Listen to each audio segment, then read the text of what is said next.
প্রিয় শিক্ষার্থীবৃন্দ, আসসালামু আলাইকুম। বিশেষণ একাডেমির পক্ষ থেকে সকলকে স্বাগতম। আজকে আমরা কথা বলবো সংখ্যা পদ্ধতি ও ডিজিটাল ডিভাইসের চতুর্থ পর্ব নিয়ে।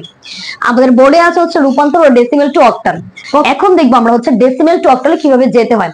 প্রথমে হচ্ছে আমরা বোর্ডে আগে থেকে একটি উদাহরণ করে রেখেছি, আমরা আগে দেখবো এটি কিভাবে হলো।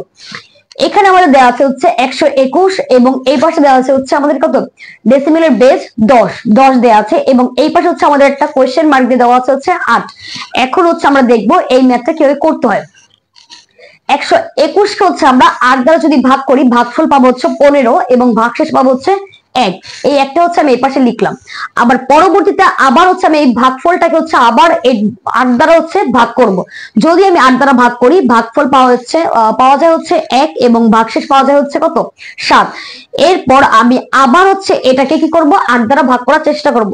যদিও 1 কে 8 দ্বারা ভাগ যায় না, তারপর আমি চেষ্টা করব, কারণ আমরা সবাই জানি হচ্ছে ততক্ষণ পর্যন্ত ভাগটা চালিয়ে যেতে হবে যতক্ষণ না অবধি নিচে শূন্য আসবে। এরপর হচ্ছে আমি 1 কে 8 দ্বারা ভাগ করব, যদিও ভাগ যায় না তবুও দেখবো এখানে হচ্ছে আমি শূন্য লিখবো, আর এই একটা হচ্ছে কি করব, বাইরে বের করে দিব। তো আমরা হচ্ছে কি করবো, এখন হচ্ছে লেখার সময় আমরা উত্তরটা লেখার সময় নিচের থেকে উপরের দিকে হচ্ছে লিখবো। প্রথমে নিচে আছে হচ্ছে আমাদের 1, তারপর 7, তারপর 1। তো আমি এখানে লিখে দিলাম কত, 171 এবং শেষে দিলাম হচ্ছে আমাদের অক্টালের বেস 8 দিয়ে দিলাম। এখন আমরা আরো একটি উদাহরণ দেখবো।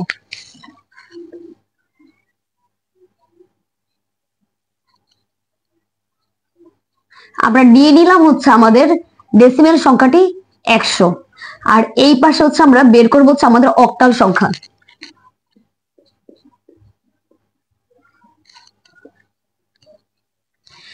এরপর আমরা কি করব, এই ডেসিমেল সংখ্যাকে হচ্ছে আমরা অক্টাল সংখ্যা যাওয়ার জন্য অক্টালের যে বেজ 8 দ্বারা হচ্ছে ভাগ করব। আমরা যদি হচ্ছে 100 কে 8 দ্বারা হচ্ছে ভাগ করি, তাহলে হচ্ছে আমরা ভাগফল পাবো হচ্ছে 12 এবং আমরা ভাগশেষ পাবো হচ্ছে 4। এরপর আমরা কি করব, আবার হচ্ছে আমাদের এই ভাগফলটাকে হচ্ছে 8 দ্বারা ভাগ করব। যদি আমরা 8 দ্বারা ভাগ করি, তাহলে হচ্ছে আমাদের ভাগফল পাওয়া যায় হচ্ছে 1 এবং ভাগশেষ পাওয়া যায় হচ্ছে 4।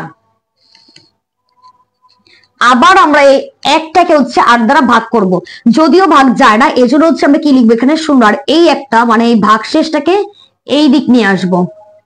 তো আমরা পেয়ে গেলাম হচ্ছে আমাদের অক্টাল সংখ্যাটি। তো আমরা লিখবো এইভাবে, আগে আমরা এখানে একটা তীর চিহ্ন দিয়ে নিলাম।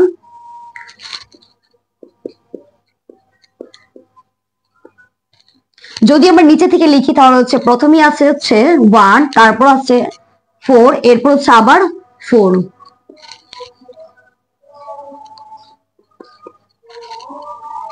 এই হচ্ছে আমাদের ডেসিমেল টু অক্টালে যাওয়ার একটি নিয়ম।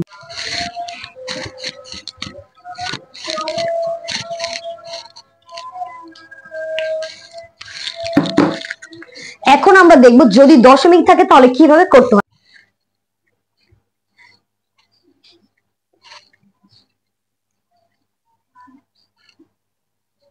আমরা নিয়ে নিলাম ডেসিমেল সংখ্যাটি হচ্ছে 88.41, এটিকে হচ্ছে আমরা নিয়ে যাব অক্টাল সংখ্যায়।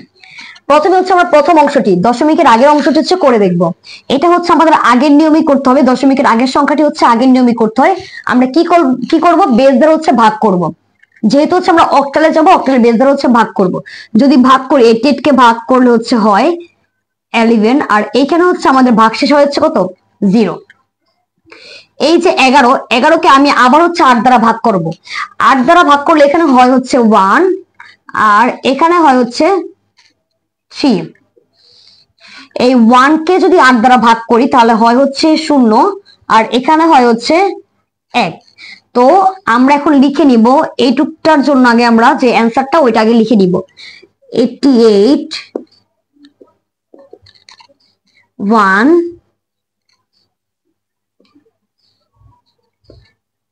এটা হচ্ছে আমাদের 88 এর অক্টাল সংখ্যা। এখন আমরা দ্বিতীয় অংশটিকে মানে দশমিকের পরের অংশটিকে হচ্ছে আমরা অক্টালে নিয়ে যাব।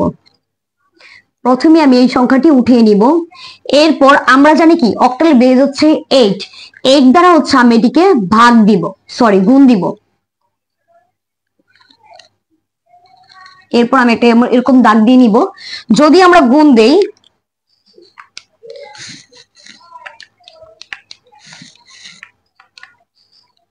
পাওয়া যাবে হচ্ছে 3.5 28।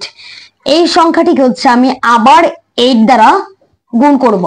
গুণ করার সময় এটা একটু মনে রাখবেন যে এইখানে আমার হচ্ছে দশমিকের আগের যে পূর্ণ সংখ্যাটা ওইটা হচ্ছে গুণের সময় ধরা যাবে না, আমাকে হচ্ছে ধরতে হবে 0.28, মানে হচ্ছে আমার পূর্ণ সংখ্যা কাউন্ট না করে হচ্ছে আমাকে গুণটা করতে হবে।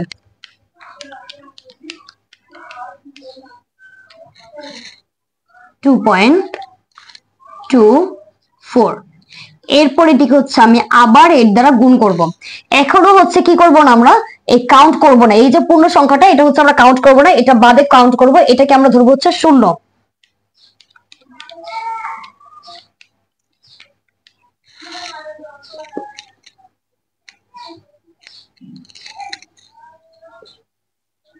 এটাকে আমি আবার হচ্ছে 8 দ্বারা গুণ করব।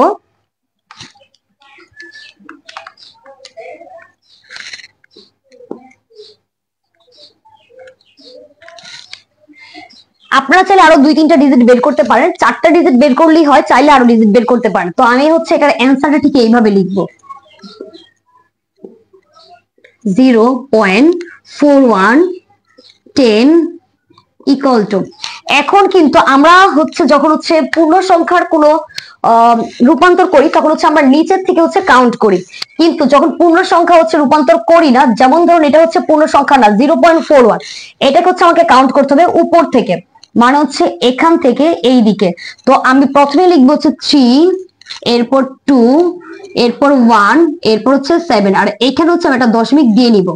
আর যেহেতু এখানে আরো ডিজিট বের করা যায় সেহেতু আমি এখানে অনেকগুলো ডট দিয়ে দিব, আর এখানে দিব হচ্ছে কি 8। তো আমি একবার সম্পূর্ণ উত্তরটি লিখতে চাইলে আমরা ঠিক লিখবো এইভাবে। প্রথম হচ্ছে আমাদের প্রশ্নটি উঠিয়ে নিব, এরপর হচ্ছে আমাদের প্রথমের যে অ্যান্সারটা সেটা লিখবো,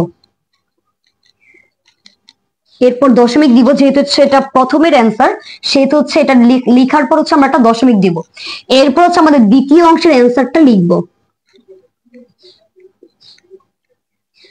এরপর কিছু ডট চিহ্ন দিয়ে দিব, কারণ হচ্ছে এটাকে আরো অনেকগুলো ডিজিট নিয়ে আসা যায়। আজ এই পর্যন্তই। আজ আমরা দেখলাম কিভাবে ডেসিমেল থেকে অক্টালে যেতে হয়। নতুন পর্বে আমরা নতুন কিছু শিখবো।